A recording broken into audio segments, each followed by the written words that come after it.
front pews are empty. Can you hear us okay? A little bit better? A little bit better. All right. I'm not used to talking into a microphone. Okay. I'm not used to talking into a microphone. Yeah, I bet. Okay. I'm just going to wait for a few more people to sit down.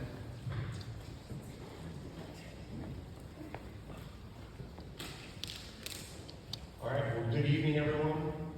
My name is Scott Kern with KPS Development, and thank you all for being here for our official neighborhood meeting on Oak Court, our redevelopment plans. Here's how we're gonna kind of run this. I'm gonna do a quick presentation. And real quickly before I do that, just with a show of hands, who here has been to any previous meetings? Okay. Well, thank you all for coming back. So I'm just going to quickly run through. I'm going to assume, since that was about 25% of the crowd, most of y'all have not seen our presentation. So I'm going to run through that. There were index cards available. Miles here has some if you need them. That's to write down the questions. We'll collect those, and then I will answer those questions. I just want to make sure everybody's got an opportunity to ask their questions, and then we'll conclude the meeting. So with that, we're going to get started. Okay, as I said, my name is Scott Kern with KPS Development. I've been retained by Oak Court Partners to handle all things redevelopment and construction related at Oak Court Mall. Josh Pogue is here. As most of you know, Josh, or maybe you don't know, Josh led the group of investors that ultimately purchased Oak Court Mall in December of 23, and then Macy's in 2024. I think it's really important to note that this group of investors, there's quite a few, are Memphians or former Memphians who came together to really ensure that something good happens at this site. They snatched it, frankly, from the jaws of defeat early on in the negotiations before purchasing. Also on our team is Kendall Figliola, she's in the back, and Miles, who's walking around with the index cards. So that's the kind of development team. And then our consultant team, so we're working with LRK, it's a Memphis-based architectural firm. Victor Buckholz, Sydney Matsumoto, Sydney's in the back, Victor could not be here. Up front we have Brenda Salamino-Baser. She is our land planning consultant. And then our engineering team is JT Malazri with Malazri Engineering, based here in Memphis, and Lindsay, who is still on her honeymoon, with Kimley Horn, a Memphis-based engineering firm. Real quickly, I just want to talk about the relationship. The reason I'm here is because of Josh. Josh and I have a long-standing working relationship that goes back to 2003. We've worked on a handful of projects across the country, 13 total. And here in Memphis, or the Memphis area, we worked on Tanger Outlets together. We worked on Highland Row near University of Memphis. Most people know that when I say Char, that's what Char is. And a couple of phases of Graceland. So the new museums that were built across the street from the mansion. And then we're also working on a handful of other projects here in the Memphis area, mostly in Midtown. So that's just a little bit of our history together. Okay, so we're going to get into the meat of the presentation. So back in 1987, Oak Court was approved under what's called a planned development. So it had some very specific requirements, stipulations, and restrictions on that project. It was an indoor mall. It was mostly focused on office and retail. And as we know, over the last almost 40 years, those uses, that property has gone downhill.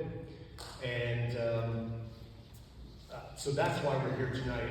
We're going through a process of amending that PD to include additional properties and to add some additional uses and basically get a new framework for how Oak Court Mall proper will be redeveloped.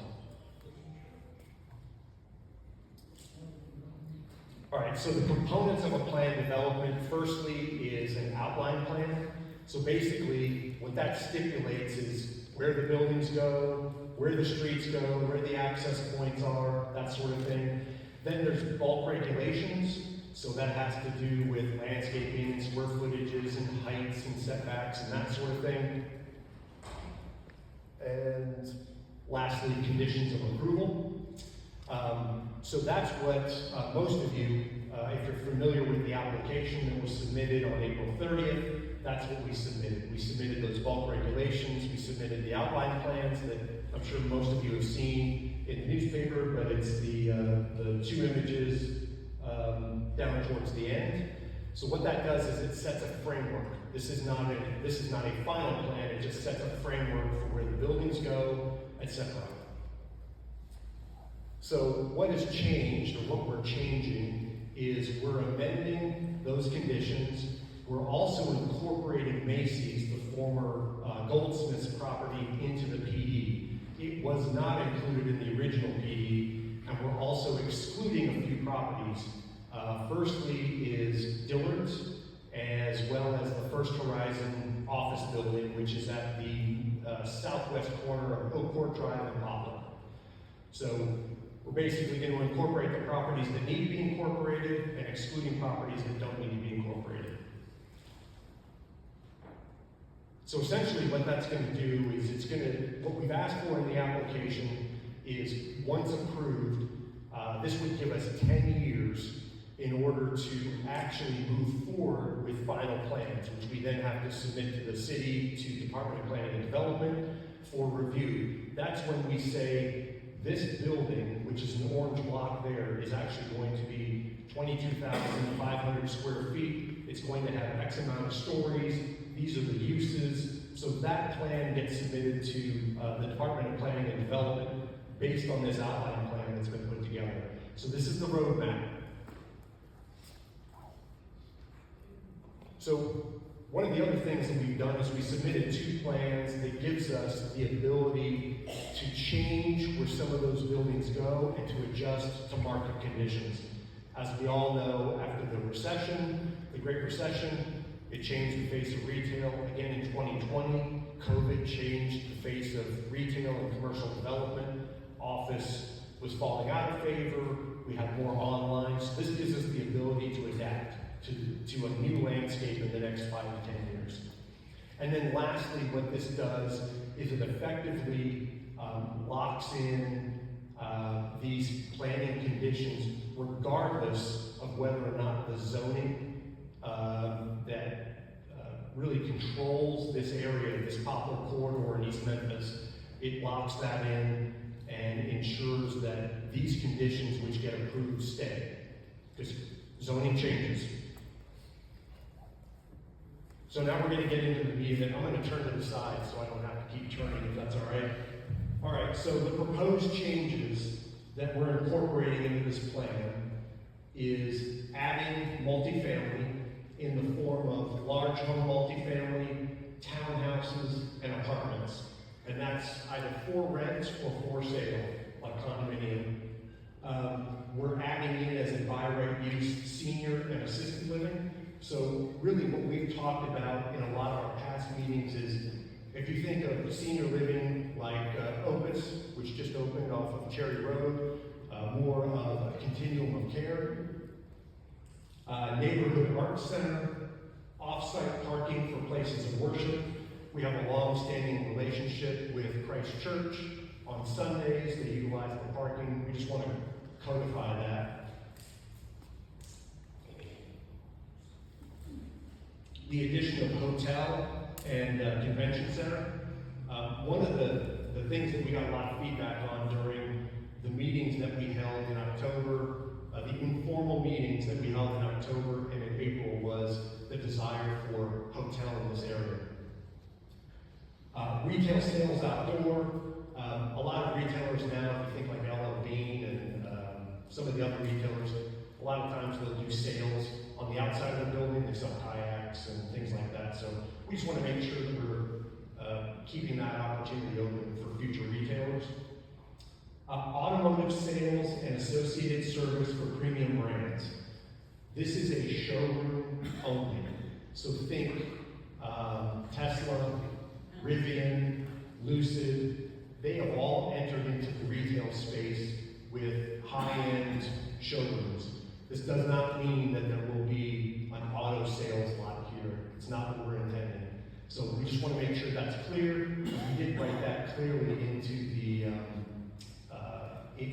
conditions. All right. Used goods, secondhand sales. There are a lot of high-end shops that are selling secondhand goods. And one of the trends, and Josh can speak to this a lot better than I can, but I'm going to attempt to do it, is we see a lot of online retailers. So you know that there's a lot of online retailers that are selling secondhand goods that move to what we call brick and mortar. They want to actually have a physical presence. So we want to keep that opportunity open. Lastly, like a neighborhood veterinary clinic. So those are the changes in uses that we're seeking in this application. Now, I know that the next item we're about to talk about, there's been a lot of, I guess, misinformation about what we're intending. So we are asking, we put a statement in our application that reserves the right to privatize Oak Court Drive. We do, and I want to be very clear about this, we have no intention of closing Oak Court Drive. We cannot close Oak Court Drive.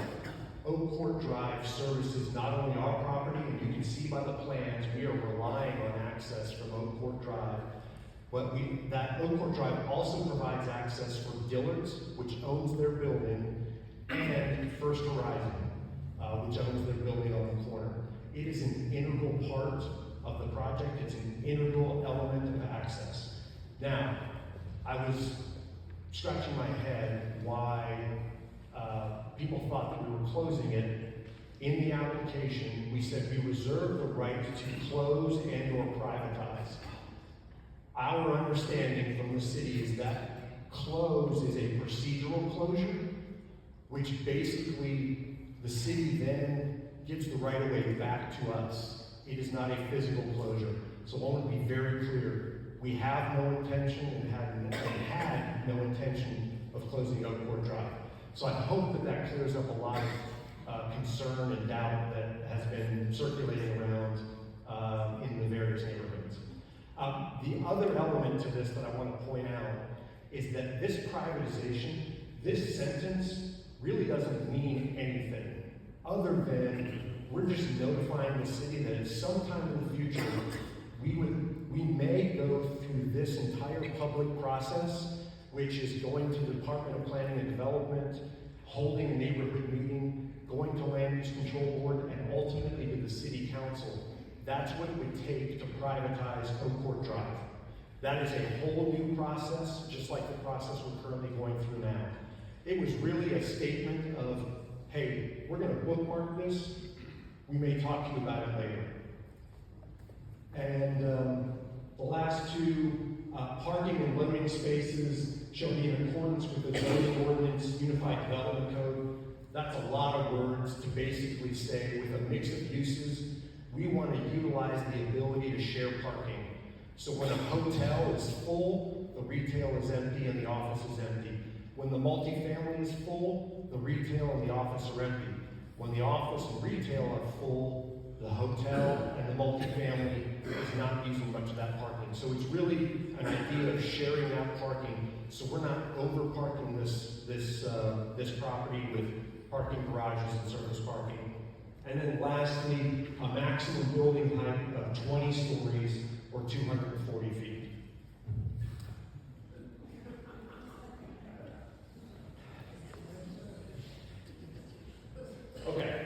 So this plan here really illustrates the property that we're talking about. So everything that's not kind of grayed out represent the property that's owned by Oakport Partners. You can see that Dillard's and the adjacent parking structure are excluded from this plan because Dillard's owns that building and they own the adjacent parking structure. You can see that the office and the gas station on Poplar, those are not owned by Oakport Partners. And then obviously the First Horizon office on the kind of north, the upper left-hand side. So that gives you an idea of the property that we're talking about specifically. Okay, so the process, how we got here, this started about 7 months ago. So we held informal meetings in this building. We held 5 of those meetings to really solicit feedback from the neighbors and stakeholders. And again, in October, we held those meetings and we had not drawn anything at that point. We used those meetings to inform what we then came back with in April. So we had a meeting on April 8th and a meeting on April 10th. We had a little over 60 attendees across those 5 meetings, including several other meetings that we've had, one-on-one or phone calls since then.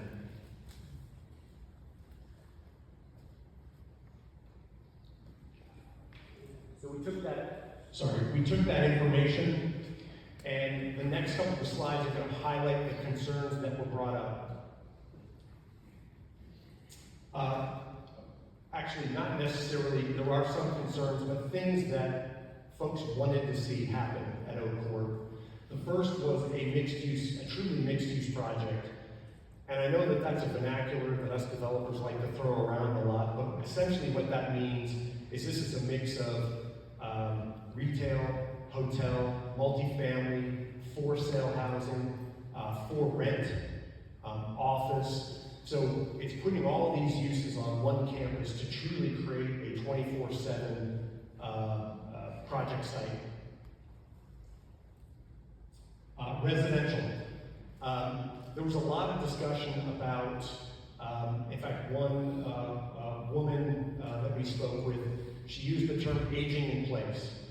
So this is the idea that as the population in the neighborhoods around Oakport begin to age, and maybe they have a 1 acre or half acre property they no longer want to take care of, that we give them options here in their neighborhood to live in. So for rent apartments, for sale townhomes, for sale condo,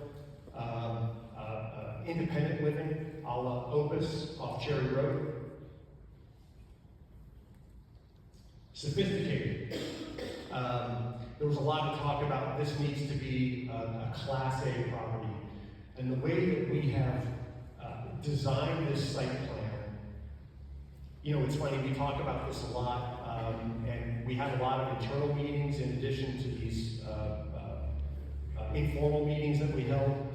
And I'm sure all of you know how the former Sears building was developed across the street. We purposely avoided a plan that would allow that kind of development to happen. Large boxes, out parcels, and a sea of parking that really doesn't have much connection to the adjacent property.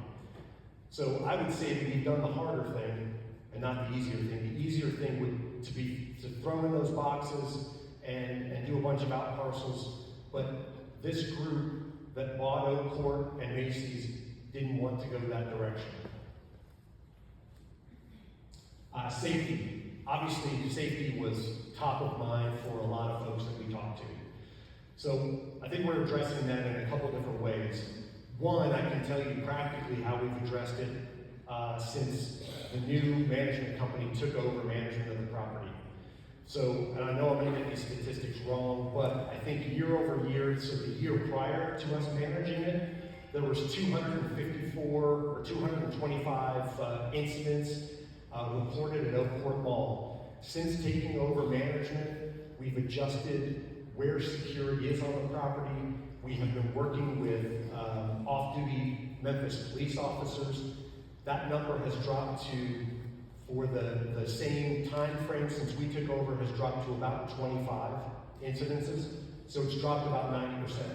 This shows how a properly managed property addresses safety and security.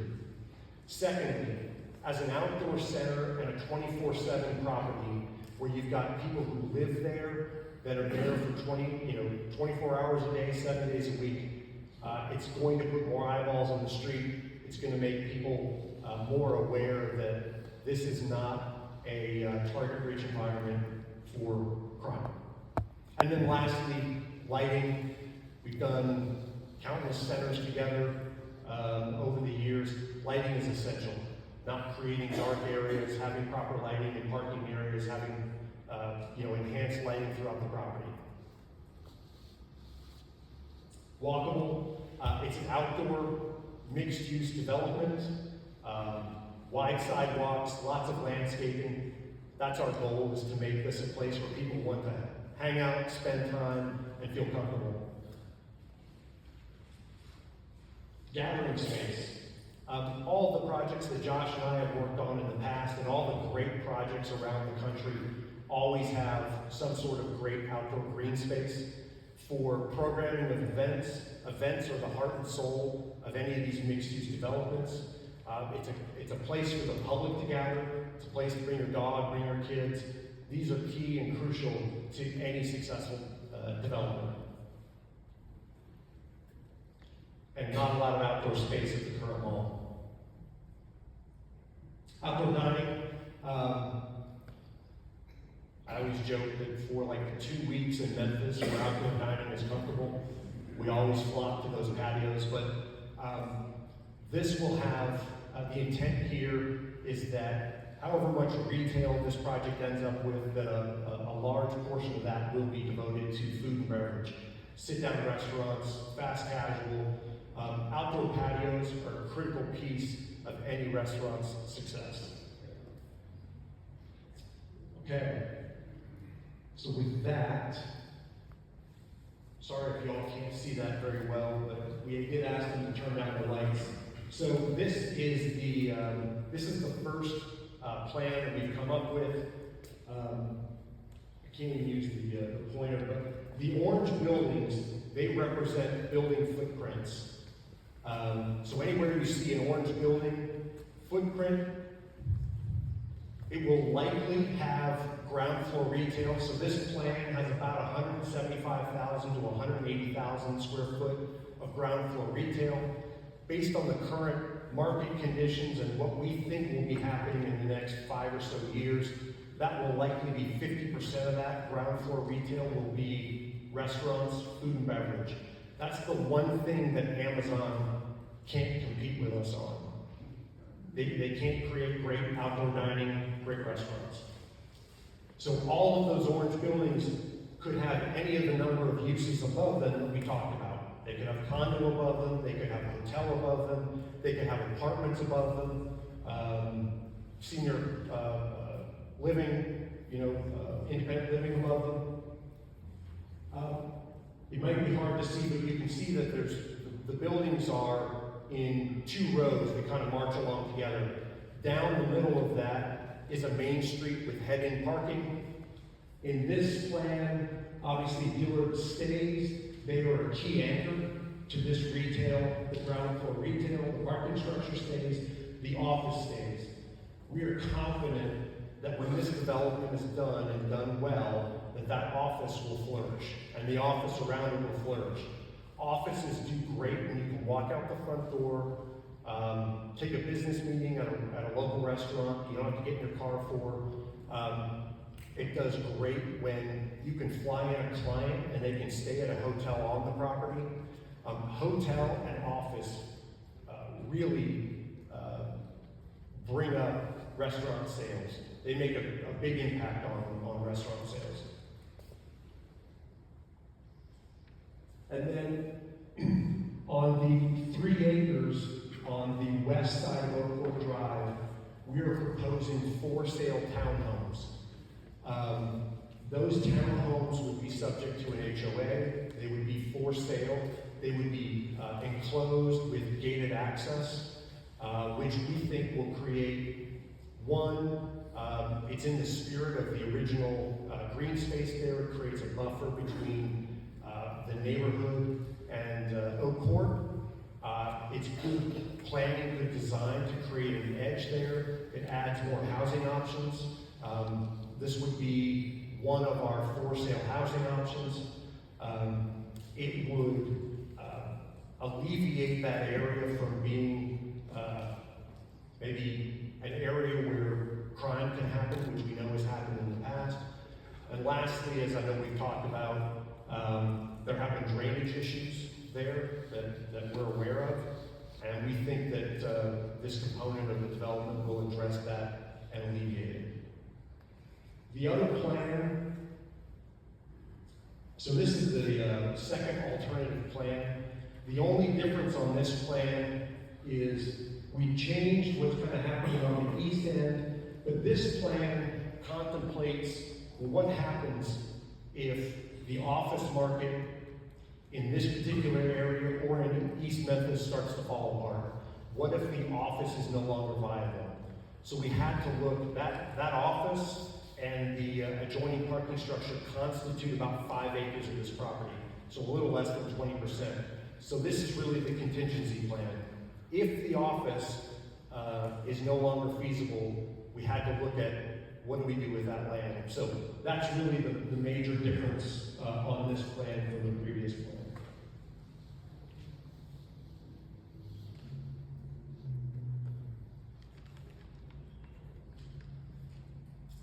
This is a close-up of the townhome development. Basically, all the townhomes are set back from Oak Court Drive by 15 feet. They are set back from the property lines for the Cherry Road parcels by 35 feet. And at the narrowest point, there is a 13-foot landscape buffer. It does have there will be a solid wall along the back up against the adjoining properties. And then the balance of it will be fenced in, gated with secured entry and exit. Okay, so that's a high overview of the project. At this point, I'd like to collect the index cards with questions, please, so that we can start going through those. And while we're doing that, so by a show of hands, this is Belmead, the village. How many have lived in the neighborhood 5 years or less? Okay, a handful. 10 years or less? 20 years or less? Wow. 30? I know that there's some 30. Wow. 40? Okay.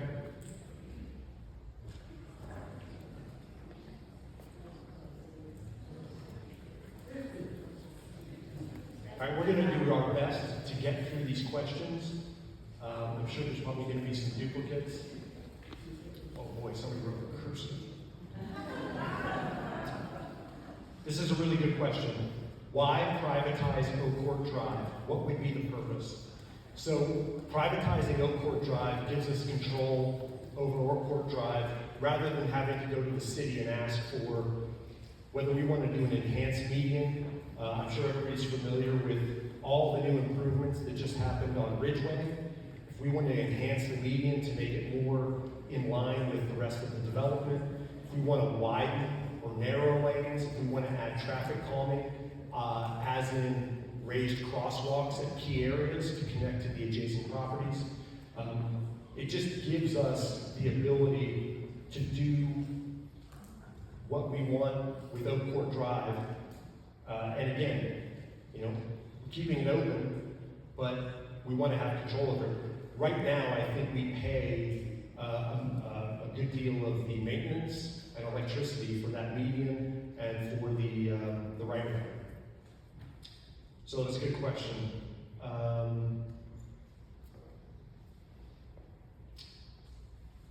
Please excuse, I did not attend an earlier meeting, wasn't notified, okay. What is actually planned? So, again, this is an outline plan. So we don't know yet what's going to get developed. We're trying to just set the stage for what can get developed here. So, and let me just maybe back up a second and kind of walk through the time frame here. I think I may have skipped over that slide. We did have the time frame there. So we're in the very early stages. We want to get the project properly entitled for a good mixed-use development.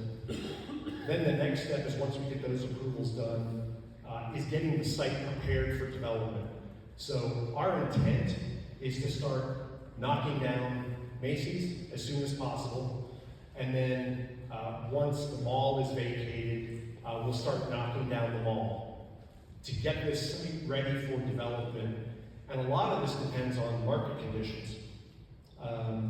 Where are the debt and equity markets? Where is retail? Where is multifamily? And that's why we're asking for 10 years in order to enact this plan. But we don't have a plan today. Because that's really the next phase of this. Once we get the entitlements, once the site is cleared, then we start working on that in earnest. How many townhomes? This plan shows 28, but it's just a placeholder. Okay. So I have concerns about the 28 townhomes on the western property line. The elevation of the townhomes will adversely affect water drainage to the west of the development. So we actually asked our engineers to study this. And I have a graphic that hopefully will show up here. And as luck would have it, we have our engineer here who can kind of speak to this. The graphic on the left, everything in red, so out of that 3 acres, 2.35 acres of area, and this is the way that it was designed, this is the way that this was installed almost 4 years ago. 2.35 acres of that site drains to the low point, which is the third lot from the bottom. That elevation is about 300. On the right, so that's the condition today. On the right, you can see that that red area has significantly shrunk. And JT, you could probably speak to why it has shrunk, because the city is going to require us, when we install impervious, so paving, rooftops, that sort of thing, we have to capture as much of that water as possible. So what's happened is we've gone from 2.35 acres to 0.2 acres. So that's a reduction of 90% reduction in the land area that is now draining to that low point. From a volume of water, the existing runoff is 6.92 cubic feet per second. That's going to go down to 1.39 cubic feet per second. So that's an 80% reduction in actual water volume. So we've looked at this, we've studied it, and we were aware of this drainage issue several months ago. I think it actually came to light during the big rain, the 10 inches of rain that we got.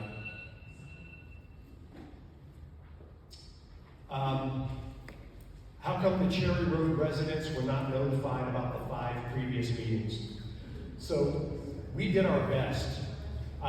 Per the city, we're required to hold 1 meeting. And we did our best to reach out to the neighbors.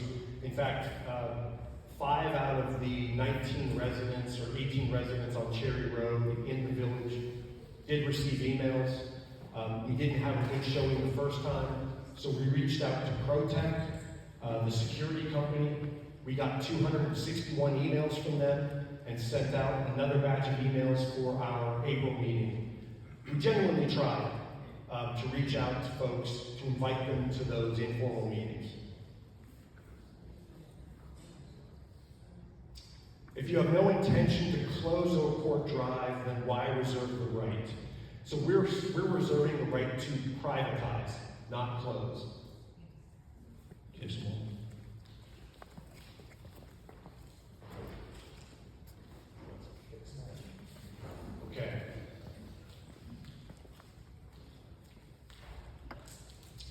I live in the Winslow Court community, which is on the western border of First Horizon building. I'm concerned about noise and traffic. How late will restaurants be open? How late will outdoor gatherings be allowed? Josh? I don't know. Josh said he doesn't know. So I would say at Sauk Valley, for instance, how late are the restaurants typically open? Sorry for the giant spike. Winter seasons, they can get until midnight. Okay. So you said summer or winter? Or Around Christmas. okay. So maybe during the holidays, some of them can be open until midnight. I mean, that's really going to be an operations issue when we get to that point. But outdoor gatherings. Yeah, outdoor gatherings are typically very early. In fact, we just had one in Houston. Kindle, like the tree lighting at Houston. Do you know what time that was open till? So they did a tree lighting in the big green space.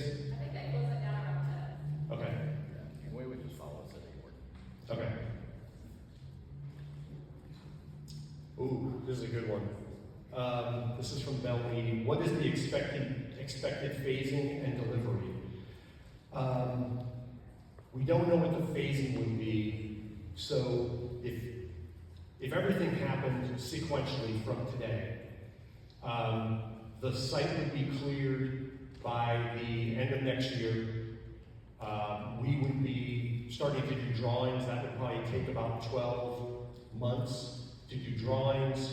That's if it's just one big phase, and then probably 24 to 30 months of construction. It's a big project. Now, phasing it, that could be longer. It's just really an unknown at this point.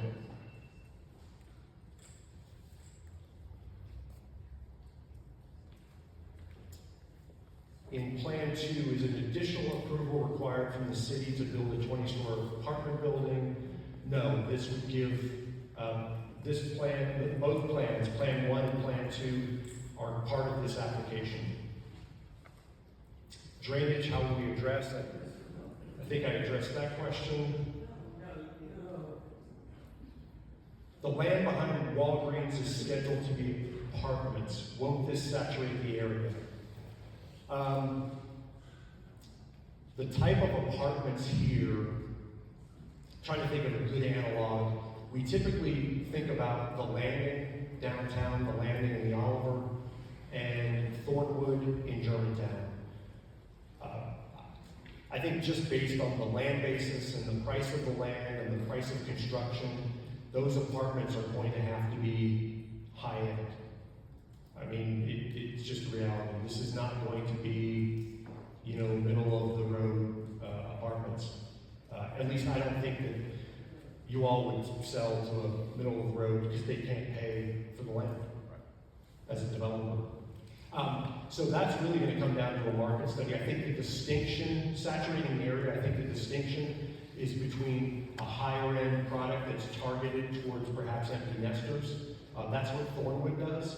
They really targeted empty nesters who just don't want to live in their home anymore and maybe don't want to own another property.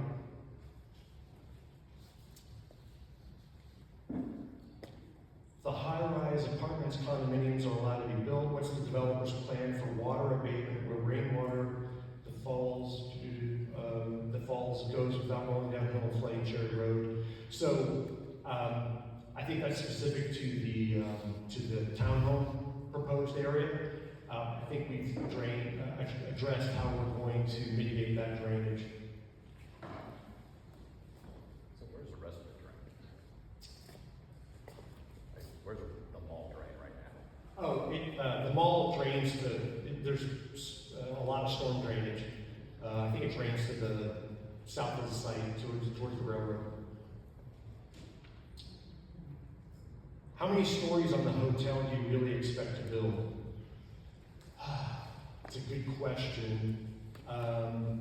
We've been using like the Memphian at Overton Square as kind of a boutique hotel analog, which I think if we all had our druthers, something we'd like to see here. I think that might be 8 to 10 stories. I don't think there's many, other than the Hilton at 240 in Poplar. I don't even know how tall that one is as a hotel. It gets to a point of diminishing returns, I think, with hotel. Height of the tallest building, 20 stories. Increase the population, traffic issues. Yeah, so when you add, so I would say this, from a traffic standpoint, the nice thing about having housing and hotel and office and retail is that traffic influx and outflow happens at different times. So even though you're increasing the density, those traffic flows kind of complement each other. Now that's not to say that, we won't create some additional traffic. Part of the final plan process is going through a traffic impact study.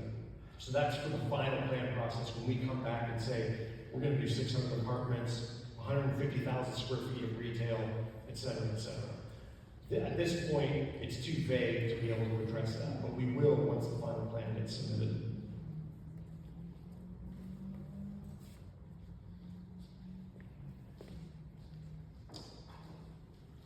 Can you give an overview at the building labels on plan A and B?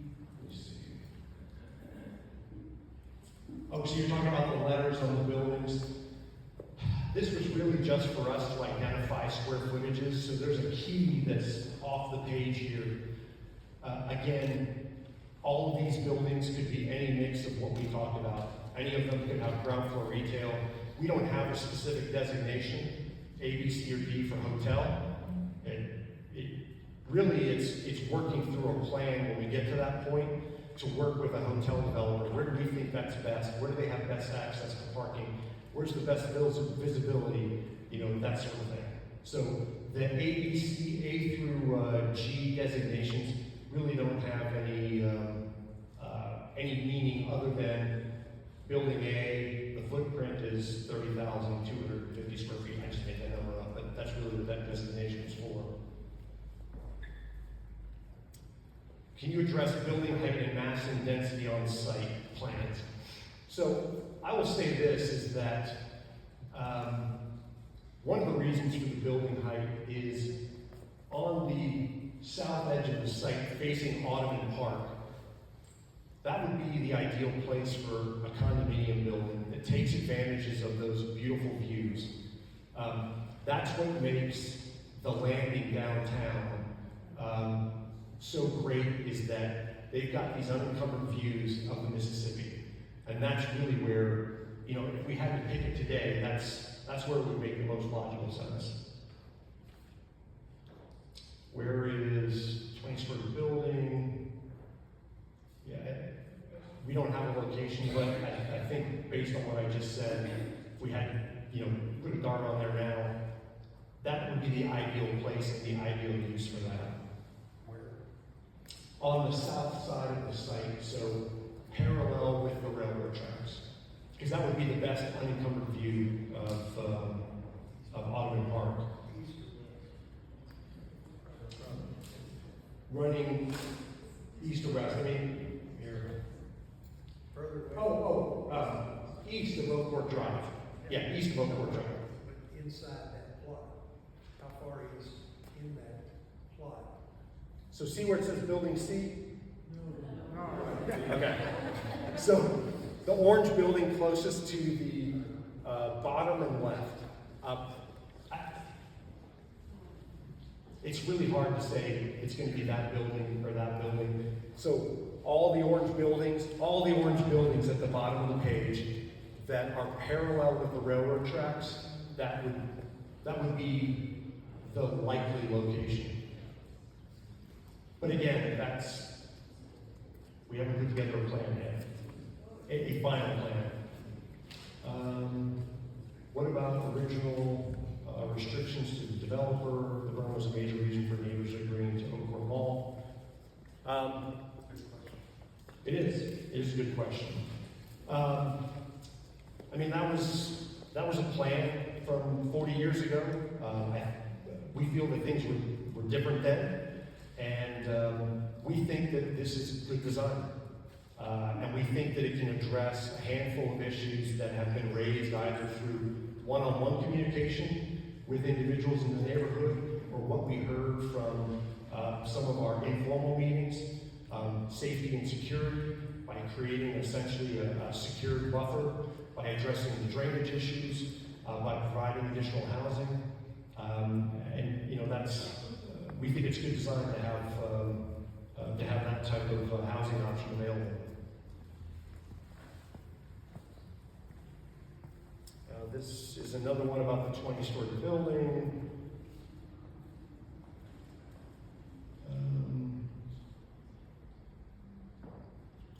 So when was Bellmead given prior notices, no notice? Again, we really did work hard to try to reach out to folks. I think our, and Brenda, you may correct me if I'm wrong on this, but the first meeting we tried to organize with Pat Beach, who, you know, seems to be a good nexus for contact. The second time around, we reached out to ProTech, like I said, 260 emails. 50 of those email addresses were related to the village. I'm assuming the other 211 were related to Bellmead. We really did try to reach out to folks during that period. How many rent or for purchase residences? That's really going to be market dependent. I think in both of these plans, there's somewhere between 400 and 600 for-rent apartments, but that precludes condos, so I would say somewhere, you know, a mix between those two. Typically, a multifamily, a good minimum is about 200, so maybe the other 200 or other 400 are condo. It really depends on market conditions. So that answer, sir, is up to 600 residents? That's correct.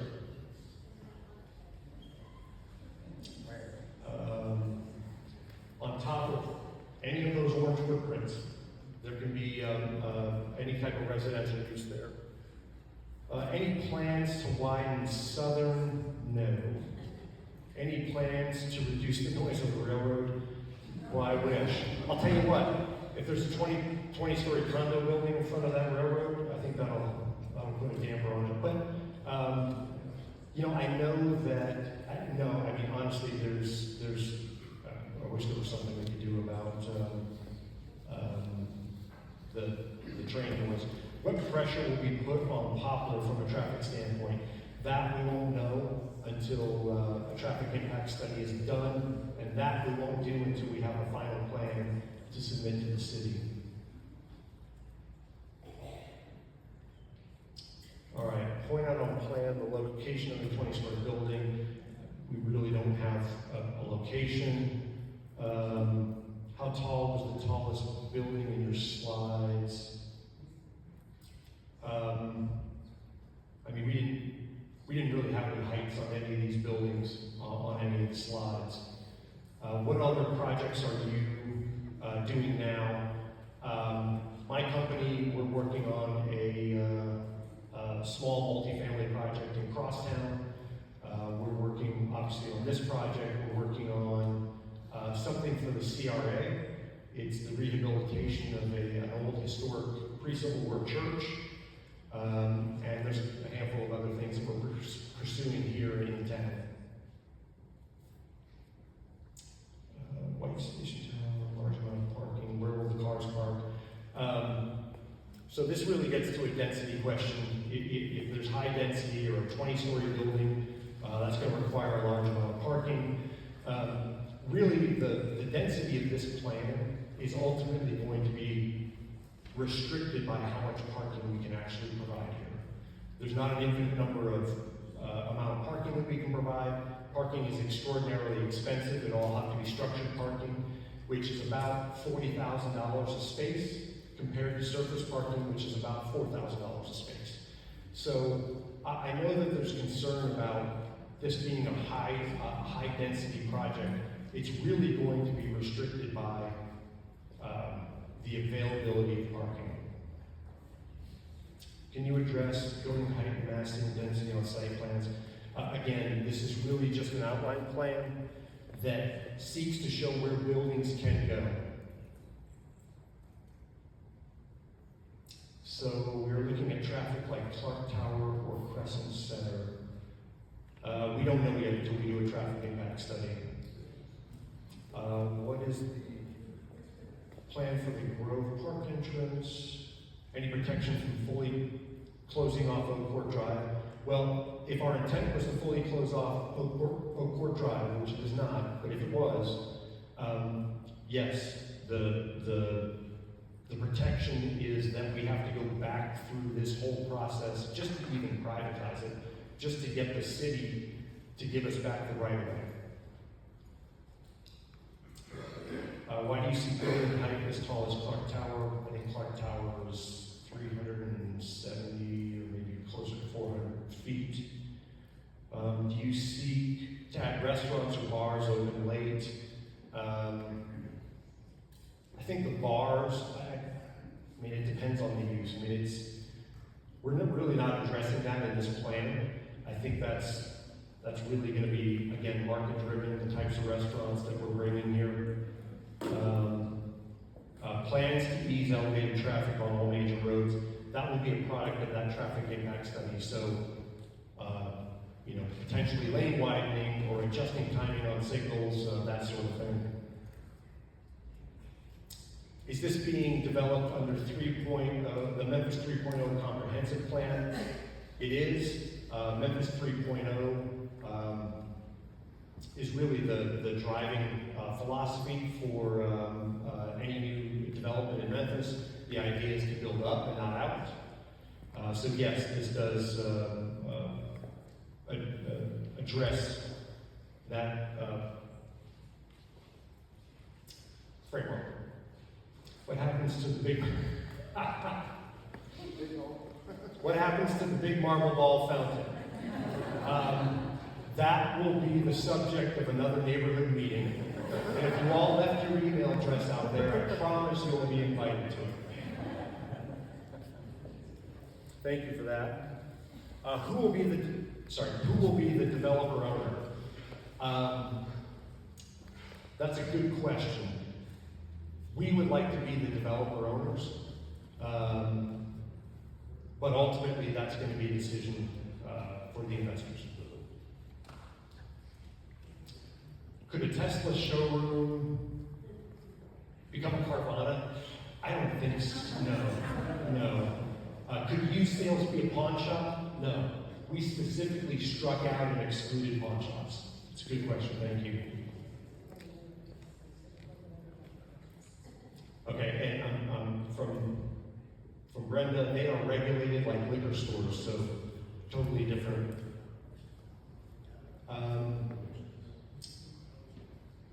Do you plan on opening, is that Valley View Crossing? Is it VV Crossing? At Cherry Road and the Village? Oh, Railroad, I'm sorry. No, we do not. There's no way. First of all, it's not even our property. Secondly, to get a railroad crossing is, I think, even worse than an act of Congress. No, that's the other reason that we need to keep Oak Court Drive open. Those railroad crossings are extremely valuable. What is the tallest story building being currently planned or contemplated? Well, I mean, I would say 240 feet. But again, we haven't come up with an actual plan.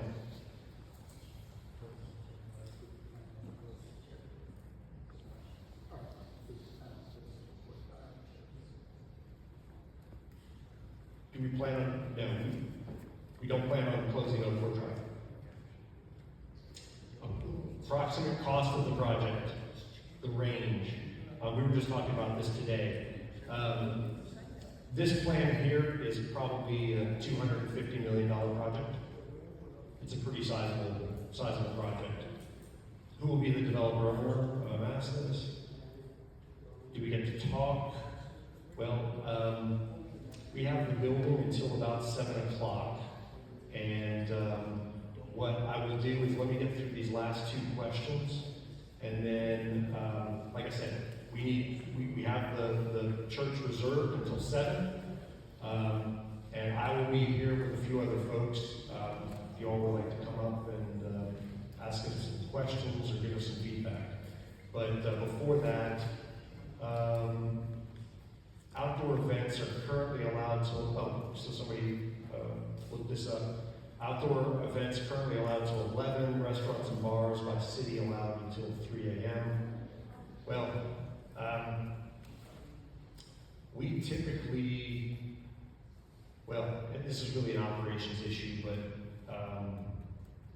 that I really can't answer because I don't know. I don't know who the restaurants are going to be, and I don't want to venture a guess, but is there any part of your plan that would result in reopening Cherry Road? Crossroad? No. No. There's no part of the plan that reopens Cherry Road across the railroad tracks. None. None. And again, just to be clear. Oh, I got one more for you. okay. Can you address the change in zoning from CMU to CMU2 to CMU3? Is there a specific use that you see from this zoning class? Well, the underlying zoning in the area is CMU3, and that's what we decided to use. Now, we did go through and heavily edit it. We struck out a lot of the uses that we didn't want, and that was really the basis for it. We felt that it was the best argument to say, look, we're starting from CMU3, which is the underlying zoning for all the commercial rentals, and we thought that was a smart way to proceed. Miles, is there any other cards? I need to take a drink, I'm sorry.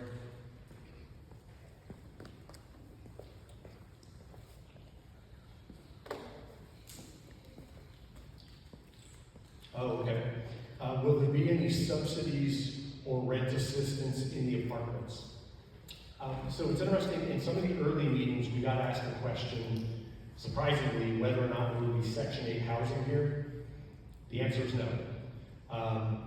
Section 8 housing, or any big A affordable housing like LIHTC, is terribly difficult to do and not the highest and best use for this property. And secondly, I'm going to guarantee, and I'll say it here on camera, that the owners would not put affordable housing on this property.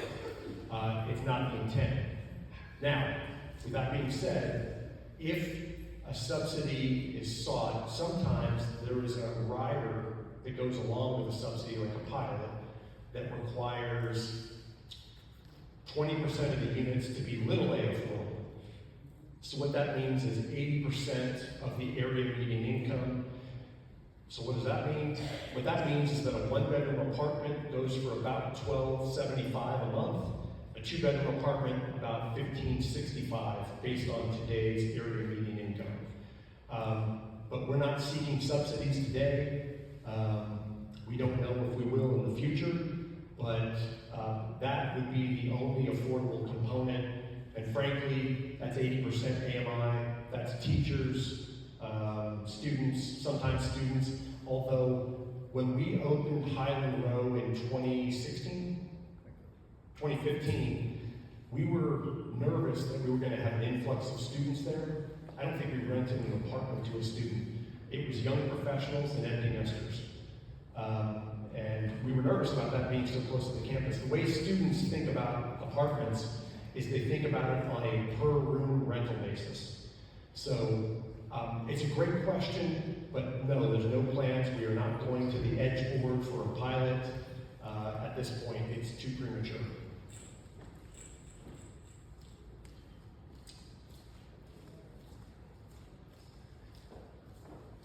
Can you share lessons learned on similar projects, success or failure in similar markets? Lessons learned. Well, we had worked on, we had gotten one project through entitlements here in Memphis with outside equity, and this was post it was right in 2022, and we went through what I call the COVID hangover. So pricing skyrocketed, interest rates went up, available loan proceeds went down, and that really scared people. So I think that market conditions are probably the biggest factor, where the bond markets are, where equity markets are, where retailers are, where renters are, and where construction costs are. That would be the biggest risk on any development project, frankly. So we just have to be careful. We have to be patient. I would say that that's the biggest lesson learned is as the investors and development team, we need to be patient and focus on doing the right thing. And I can tell you success stories where we went into markets and did an outdoor retail center. It didn't necessarily have as dense a mixed use because it wasn't in this, in like this part of the city, it was more in the suburbs. Restaurants, local and regional restaurants always do great. Hotel always makes the restaurant sales increase. You've got a lot of people on business accounts. They're there to spend money. So I think that's the value in a mix of uses.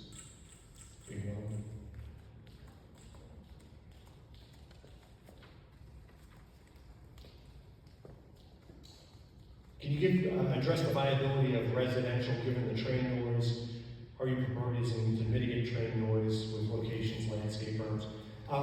Somebody else brought this up, and I think about, and I talked to Brown Gill about this. Trevere, it's got 2 hotels right on the railroad. I know that there's several of you who have homes that are pretty close to the railroad. I think we have to take some reasonable steps in addressing that, and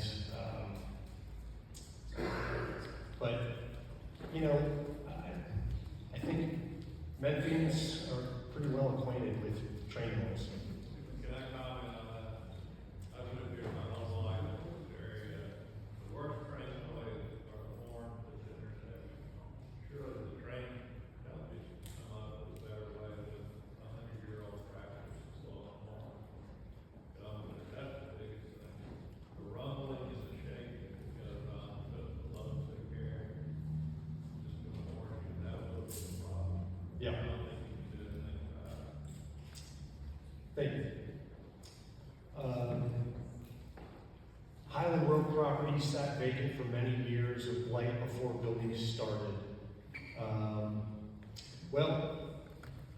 Let's see. When did we start Highland Road?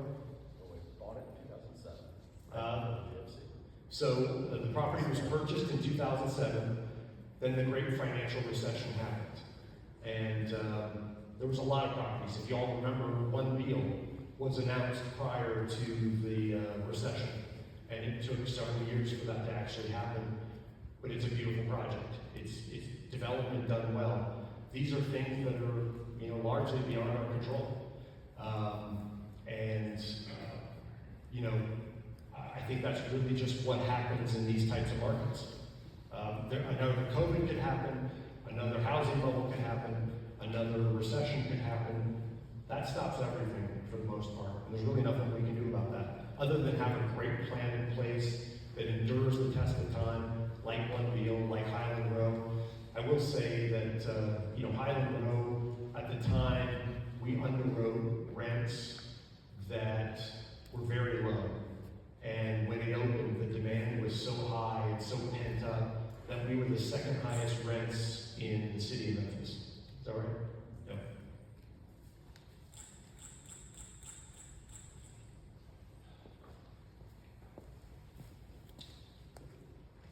Will you add the emails we have put on today's attendance list to those you communicate with?